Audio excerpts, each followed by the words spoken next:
Today, we are going to be tackling the not at all hard to answer question of, will the upcoming Warmind Expansion be enough to save Destiny 2?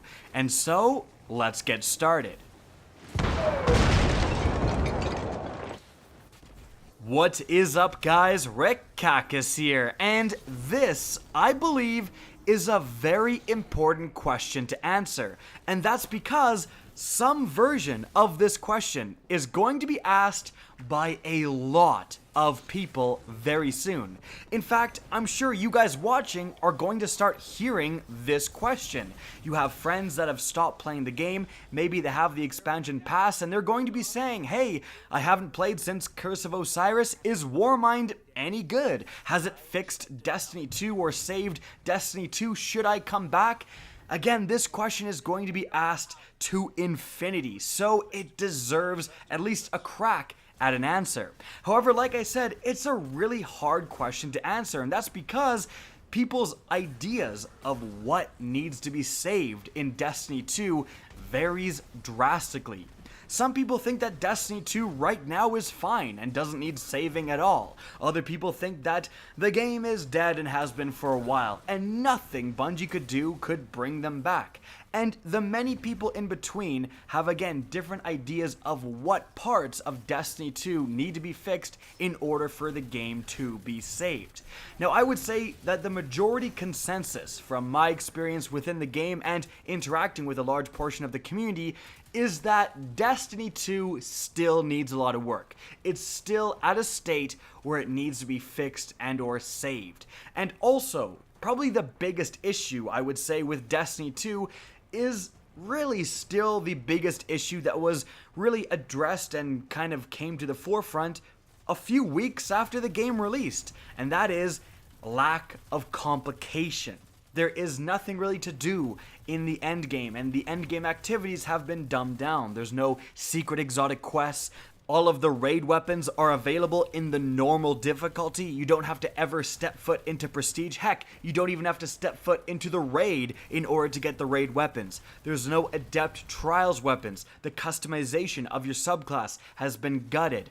The weapon system has been gutted. There's no randomization. The perk system has been dumbed down. All of that stuff combined, I think you could overall say that is due to a lack of complication. Everything's been, in essence, dumbed down, and many of the features of Destiny 1 that made the game so good are missing altogether or lacking in Destiny 2. So, a hard pill to swallow, I'm sure, but what has Warmind, the expansion, done to address this issue? Well, thankfully, a few things. So let's talk about them. The first thing I want to talk about is really involved in the there's nothing more to do. You know, the end game is looking kind of sparse in Destiny 2. How is that being dealt with? Well, firstly, in Warmind, your progression into the end game is being slowed down substantially. Bungie has come out and said in the weekly updates that you're going to gain levels slower in terms of your power level with Warmind. Loot is not going to be as readily available to jump you into the new light levels, and reaching the absolute max light level of 380, 385 with mods is going to take longer, even the 70 to 80 jump, than before ever did. I mean, honestly, making a new character in Destiny 2 and starting from scratch, working your way up, getting your first legendary, being able to do your first nightfall for that character, that's all a really fun experience, and that's why when Destiny 2 first released, the user ratings were actually quite high, because that initial grind and getting to the endgame is really, really fun. Just being at the endgame previously wasn't that fun. So making it a little bit longer and actually making your progression not be over in a blink of an eye is quite good. Now, moving on from there, another thing that I think is going to directly impact the end game is the new activity, the Escalation Protocol activity. This is somewhat of a wave survival mode. Now, this is another special event. It's classified kind of as a special public event Quite similar to the Court of Oryx, actually, in Destiny 1, somewhat similar to the Archon's Forge, also from Destiny 1, where you can do it with up to 6 people. Now, it is in a public space, so that means you can have a fire team of 3 people, and then 3 randoms can join in.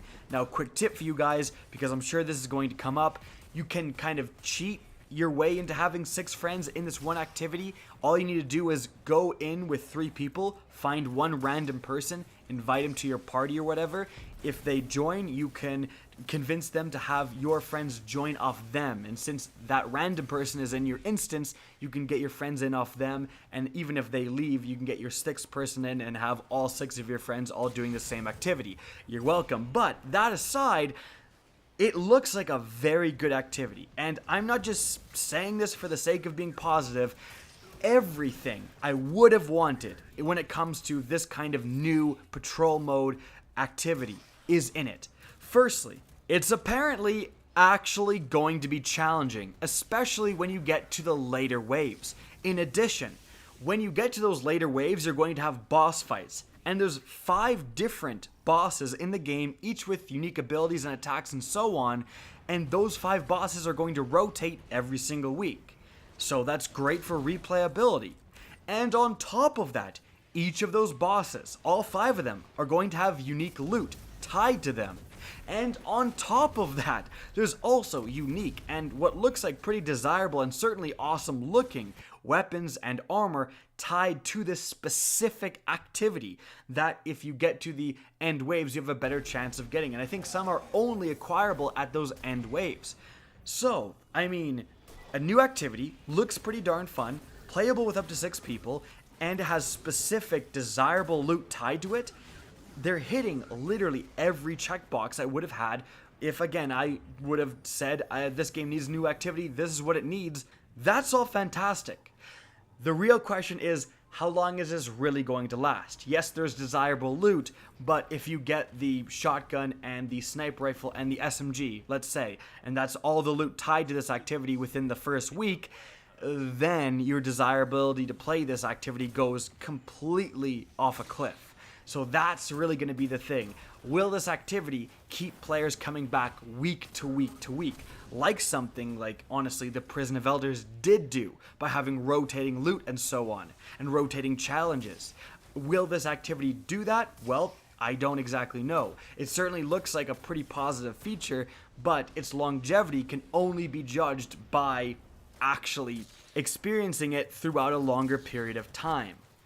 But undoubtedly, with this new activity, it's just going to give you more things to do. And speaking of that, there's also going to be a brand new raid lair. Now, the previous raid lair, the Eater of Worlds, I would say was an overall positive and enjoyable experience. To be honest, I would have preferred a full raid, and it's disappointing we didn't get one. But a half raid is certainly better than nothing. And again, it's actually really fun, and the set pieces, the boss fights are great, and hopefully this new raid lair will be as good, if not better, than Eater of Worlds. In addition to that, there's obviously going to be new raid loot tied to this raid lair. Unfortunately, it's probably just going to be the final 2 missing pieces of the Leviathan loot table, the sidearm, the fusion rifle, and anything I'm forgetting. So that is pretty disappointing. You know, gone are the days where you get a new raid with the expansion and that new raid would have its own table of completely new loot. That's something that Bungie's gonna have to address in the future, and that's a downside for this expansion. Because although we don't know too much about this raid lair, other than it's called Spire of Stars, it's extremely unlikely Bungie went in and did give it its own entire loot table. Now, in addition to that, speaking of the end game, the prestige raids and how they work is also going to be changing.